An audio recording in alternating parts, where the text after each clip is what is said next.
So, hello everyone, this side Sumit Sharma, and here I came across with a reasoning based question from P block elements group 15.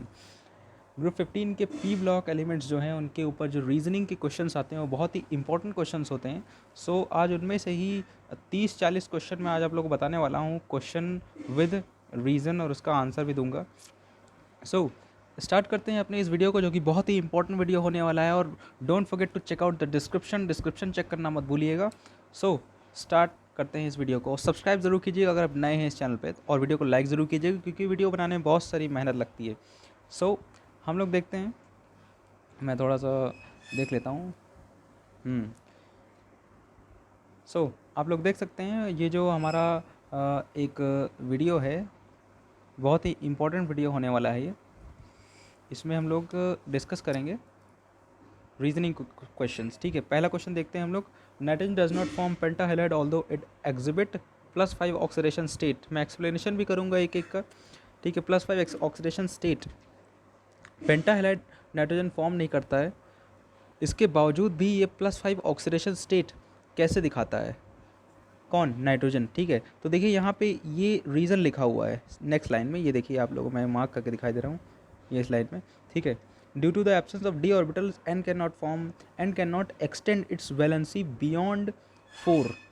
ठीक है, आपको पता होगा कि nitrogen का जो क्या बोलते हैं इलेक्ट्रॉनिक कॉन्फ़िगरेशन, वो होता है 1s2 2s2 2p3। ठीक है, 7 इलेक्ट्रॉन्स होते हैं ना। सो ये ख़त्म हो गया इसका इलेक्ट्रॉनिक कॉन्फ़िगरेशन। सो आप लोग बहुत ही ध्यान से समझिए मैं क्या बोलने की कोशिश कर रहा हूँ। ठीक, तो लास्ट शेल हम लोग लास्ट वैलेंस शेल का इलेक्ट्रॉनिक कॉन्फ़िगरेशन देखते हैं 2s2 2p3। इसके बाद यहाँ पे डी ऑर्बिटल नहीं है इसके पास।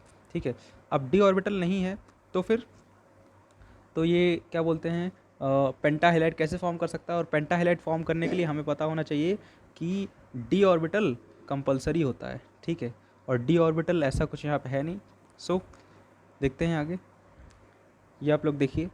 दूसरा क्वेश्चन हम लोग देखते हैं आगे। ठीक है, सबसे पहले मैं इसको क्लियर कर देता हूँ, just wait 1 minute. Okay, so यहाँ पे मेरे पास दूसरा क्वेश्चन है, PH3 has lower boiling point than NH3। तो इसका रीज़न क्या है हमारे पास? इसका रीज़न हमारे नेक्स्ट लाइन में ही लिखा हुआ है, आप लोग देख सकते हैं। N has more electronegative than P, N is more electronegative than P, so in NH3 there is intermolecular H bonding. ये ध्यान रखिएगा, intermolecular H bonding, hence it has high boiling point.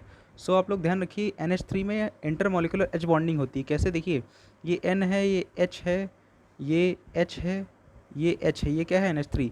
अब देखिए एक दूसरा मॉलिक्यूल होगा NH3 का, जो यहाँ से देखिए दूसरा मॉलिक्यूल ये H होगा, और इस H और इस H बीच में ये इंटरमोलिकुलर एच बॉन्डिंग जो होती है, डॉट से हम लोग डिनोट करते हैं ये क्योंकि NH3 बहुत सारे मॉलिक्यूल्स होंगे। ठीक है, सो उनके बीच में इंटरमोलिकुलर एच बॉन्डिंग हो जाती है इस वजह से। जैसे ये दूसरा मॉलिक्यूल है, ठीक है, और यहाँ से देखिए ये intermolecular H bonding intermolecular H bonding हो जाती है। ठीक है, ओके। सो यहाँ पे मैंने नाइट्रोजन हाइड्रोजन हाइड्रोजन की बॉन्डिंग कर दी, जबकि गलत है। हाइड्रोजन और एक इलेक्ट्रोनेगेटिव एलिमेंट या नाइट्रोजन बोल सकते हैं, उसको ले लेते हैं। ठीक है, ये एच बॉन्डिंग हो गई। ये देखिए इस हाइड्रोजन से कौन जुड़ेगा? ये नाइट्रोजन। ठीक है, सो तो ये हमारा कहने का मतलब हो गया। ठीक है, तो हम लोग आगे बढ़ते हैं। ठीक, तो N is more electronegative then P, और ये भी बात सही है कि N इलेक्ट्रोनेगेटिव ज़्यादा है P से। ठीक है, सो आगे बढ़ते हैं। हमारा तीसरा question, NH3 act as Lewis base. NH3 Lewis base की तरह एक्ट कर रहा है। लुईस बेस क्या होता है? लुईस बेस का मतलब जिसमें लोन पेयर हो। ठीक है, लुईस बेस का मतलब जिसमें लोन पेयर हो।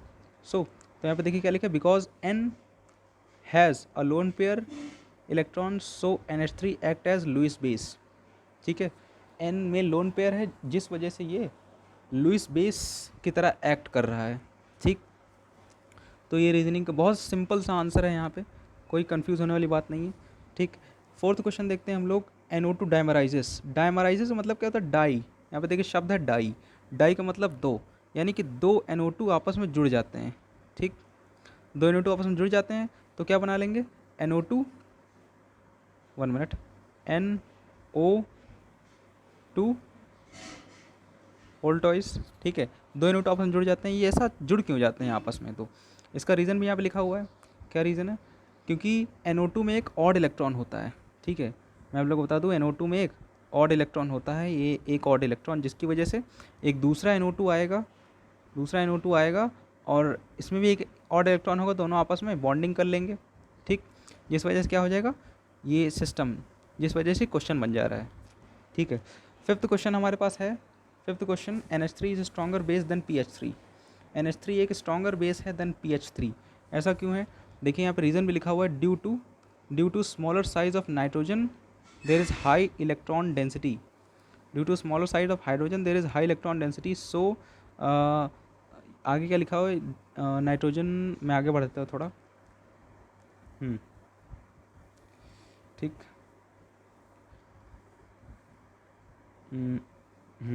ठीक है, क्या लिखा है, due to smaller size of nitrogen there is high electron density on nitrogen, so electron pair is easily available. Electron pair क्या होता है, ईजिली अवेलेबल होता है, क्यों? Due to high electron density. Nitrogen वैसे भी छोटा होता है, ठीक है, छोटे साइज़ के कारण उस पर इलेक्ट्रॉन डेंसिटी ज़्यादा होगी। कोई चीज़ जब छोटी होती है, ठीक है, देखिए ये एक मान लीजिए बॉल है और एक ये बॉल है, ठीक है, तो इलेक्ट्रॉन डेंसिटी ज़्यादा किस पे होगी, छोटे वाले बॉल पे, ठीक है। ऑब्वियसली ये आप लोगों ने पढ़ा भी होगा, क्यों छोटे वाले बॉल, फुटबॉल पे ज़्यादा इलेक्ट्रॉन डेंसिटी होगी या एक क्रिकेट बॉल पे? ऑब्वियस सी बात है कि क्रिकेट बॉल पे ज़्यादा इलेक्ट्रॉन डेंसिटी होगी, क्यों? क्योंकि यहाँ पे इलेक्ट्रॉन पास होंगे तो इलेक्ट्रॉन डेंसिटी ज़्यादा होगी। अगर यहाँ पे इलेक्ट्रॉन रख देंगे तो इलेक्ट्रॉन फैल जाएंगे, ठीक है। इलेक्ट्रॉन को फैलने के लिए जगह ज़्यादा मिल रही है ना, तो इलेक्ट्रॉन डेंसिटी ज़्यादा कहाँ हो सकती है? अगर जगह ज़्यादा मिल रहा है फैलने के लिए इलेक्ट्रॉन्स को, तो डेंसिटी कम हो जाएगी। लेकिन क्रिकेट बॉल छोटी है और जगह भी छोटी मिलेगी, तो फिर इस वजह से इलेक्ट्रॉन डेंसिटी क्रिकेट बॉल पे ज़्यादा है। इसलिए कहते हैं अगर जो छोटी चीज़ें होती हैं उन पे इलेक्ट्रॉन डेंसिटी बहुत ही कम होती है, ठीक है, सॉरी ज़्यादा होती है, और बड़ी चीज़ होगी तो इलेक्ट्रॉन डेंसिटी कम होगी, ठीक। तो देखिए 6 क्वेश्चन जो है, PCl3 फ्यूम्स इन मॉइस्चर। PCl3 मॉइस्चर में फ्यूम क्यों करता है? तो देखिए इसका रीज़न भी लिखा हुआ है, PCl3 undergoes the hydrolysis and gives the fumes of HCl, ठीक है। मैं थोड़ा ऊपर कर देता हूँ इसको। सो आप लोग देख सकते हैं 6 question, PCl3 + 3H2, H3PO3 and 3HCl।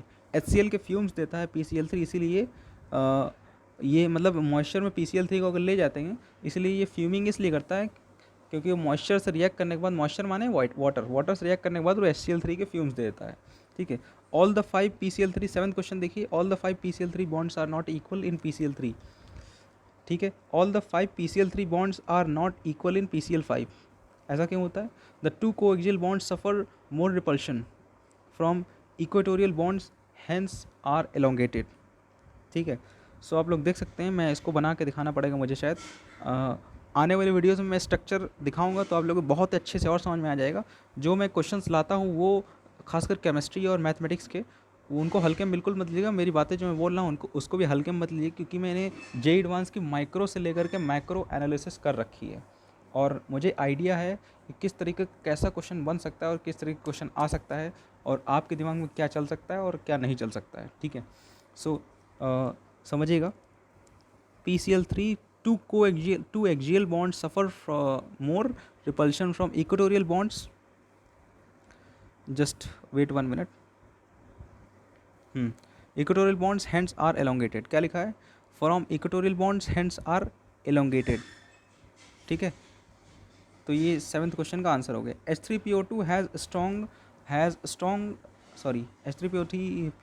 a strong reducing character since it has 2 pH bonds, okay. क्योंकि H3PO2 रिड्यूसिंग कैरेक्टर इसमें इसलिए है क्योंकि pH बॉन्ड H3PO2 में सिर्फ 2 हैं, ठीक है। मैं बना के भी दिखा देता हूँ H3PO2 का स्ट्रक्चर कैसा होता है।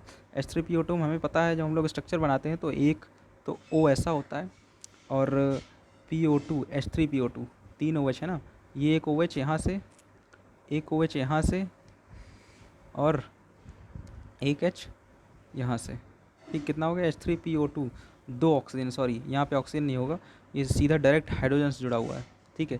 तो ये एक हाइड्रोजन, मैं थोड़ा सा कलर चेंज कर लेता हूँ कुछ, ठीक है। तो एक हाइड्रोजन ये जुड़ा हुआ है, एक हाइड्रोजन ये जुड़ा हुआ है, तो क्या बोल रहा है? H3PO2 has strong reducing character. क्यों रिड्यूसिंग कैरेक्टर है? क्योंकि P से डायरेक्टली जुड़ा हुआ है H, ये pH बॉन्ड और ये pH बॉन्ड, जिस वजह से क्या बन जा रहा है, ये रिड्यूसिंग एजेंट बन जा रहा है, एक अच्छा खासा रिड्यूसिंग एजेंट है, रिड्यूसिंग कैरेक्टर है। सिंस अब देखिए यहाँ पे बोला भी गया है, since it has 2 pH bonds, ठीक है। आई होप आप लोगों को क्लियरली दिख रहा होगा।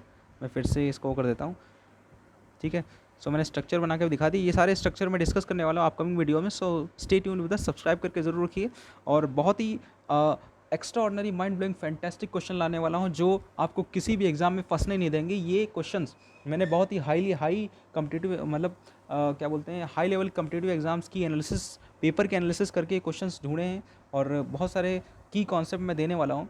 सो सब्सक्राइब जरूर कर लीजिए और thank you for watching this video. इस वीडियो में हम लोग सिर्फ 8 क्वेश्चन डिस्कस करेंगे। आने वाले वीडियोज़ में हम लोग सिर्फ ग्रुप 15 पे 40 क्वेश्चन डिस्कस करने वाले हैं, जिनसे आपको कोई भी रीजनिंग का क्वेश्चन नहीं बचेगा। So thank you for watching this channel and thank you for watching this video, and make sure you subscribe to our channel and also like the video because each and every video requires a lot of effort।